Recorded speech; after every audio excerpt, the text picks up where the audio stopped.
இன் 2026 Google அவங்களோட map சர்வீஸை கம்ப்ளீட்டாக ஷட் டவுன் பண்ண போகிறாங்க அப்படின்னு வச்சுப்போம். என்ன ஆகும்னு நினைக்கிறீங்க?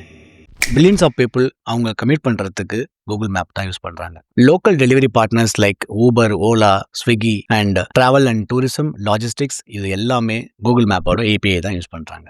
இந்த என்டையர் சிஸ்டமும் ஒர்க் ஆகிறதுக்கு கூகுள் மேப் யூஸ் ஆகுது அப்படின்னா, கூகுள் மேப் ஒர்க் ஆகிறதுக்கு நேவிகேஷன் சிஸ்டம் அப்படின்ற ஒரு விஷயம் தான் யூஸ் ஆகிட்டு இருக்கு. இந்த நேவிகேஷன் சிஸ்டம் சக்ஸஸ்ஃபுல்லாக போகலை அப்படின்னா கூகுளோட மேப்பும் சக்ஸஸ்ஃபுல்லாக போகாது. அப்போ இதே மாதிரியான ஒரு நேவிகேஷன் சிஸ்டம் தான் நாம கிரியேட் பண்ணக்கூடிய வெப் அண்ட் மொபைல் அப்ளிகேஷன்ஸ்க்கு யூஸ் பண்றோம். இந்த நேவிகேஷன் சிஸ்டத்தை தான் நாம இன்ஃபர்மேஷன் ஆர்கிடெக்சர் அப்படின்னு சொல்லுவோம். இப்போ நான் ஒரு லைப்ரரிக்குள்ள போறேன். எனக்கு ஒரு சயின்ஸ் ஃபிக்ஷன் ரிலேட்டடான ஒரு புக் எனக்கு வேணும்னு நினைச்சு அந்த லைப்ரரிக்குள்ள போறேன். அந்த லைப்ரரியில் எந்த புக்குமே ஆர்கனைஸ்டா இல்லை, எல்லா புக்கும் கலைஞ்சிருக்கு அப்படின்னா, நான் ஒரு 10 மினிட்ஸ்ல கண்டுபிடிக்க வேண்டிய ஒரு புக்கை கிட்டத்தட்ட ஒரு 1 ஹவர் ஆகியும் என்னால் கண்டுபிடிக்கவே முடியாது. பிகாஸ் அது ஆர்கனைஸ்டா இல்லை. இப்போ இதுவே ஆர்கனைஸ்டா இருக்கு, ஆல்பாபெட்டிக் ஆர்டர்ல அந்த புக்கை அடுக்கி வச்சிருக்காங்க அப்படின்னா, என்னால் ஈஸியா சயின்ஸ் ஃபிக்ஷன் ரிலேட்டடான புக் எங்க இருக்குன்னு கண்டுபிடிக்க முடியும். அண்ட் அந்த சயின்ஸ் ஃபிக்ஷன் ரிலேட்டடான புக்குக்குள்ள அந்த புக்கோட ஆல்பாபெட்டிக் ஆர்டர்ல என்னால் ஈஸியா போயிட்டு இமீடியட்டா அந்த புக்கை எடுக்க முடியும். இதுதான் இன்ஃபர்மேஷன் ஆர்கிடெக்சர்னு சொல்லுவோம். ஒரு இன்ஃபர்மேஷனை ஆர்கிடெக்சர் பண்ணி கிளியரா ஒரு யூசர் நேவிகேட் பண்ணி போறதுக்கு நாம கிரியேட் பண்ணி கொடுக்கறது தான் இன்ஃபர்மேஷன் ஆர்கிடெக்சர் அப்படின்னு சொல்லுவோம். இப்போ இந்த இன்ஃபர்மேஷன் ஆர்கிடெக்சரை யாரு முதல்ல கொண்டு வந்தது அப்படின்னு நம்ம பார்க்கலாம். ரிச்சர்ட் சால்வர்மன்